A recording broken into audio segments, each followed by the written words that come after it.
আসসালামু আলাইকুম। আজকে আমি যাচ্ছি পিজা শহরে।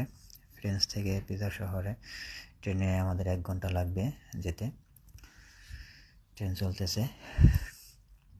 1 ঘন্টা জার্নি শেষে আমরা পিজা পৌঁছে গেছি। ইতালিতে পিজা শহরটি অন্যতম একটি শহর। বিভিন্ন দেশ থেকে টুরিস্ট আসে দেখার জন্য শহরটি, বিল্ডিংটি দেখার জন্য। বিল্ডিংয়ের চারপাশে সবুজ ঘাস, সবাই ছবি তুলতেছে, ভিডিও করতেছে। তো আমিও কিছু দৃশ্য ধারণ করেছি।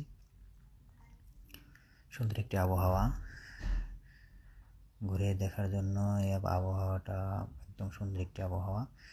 এবং পিজা শহর থেকে স্টেশন খুব কাছেই। সুন্দর মনোরম একটা পরিবেশ।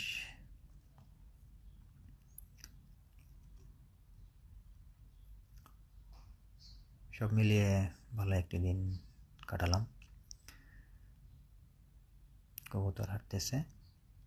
সবাই ভালো থাকবেন। আসসালামু আলাইকুম।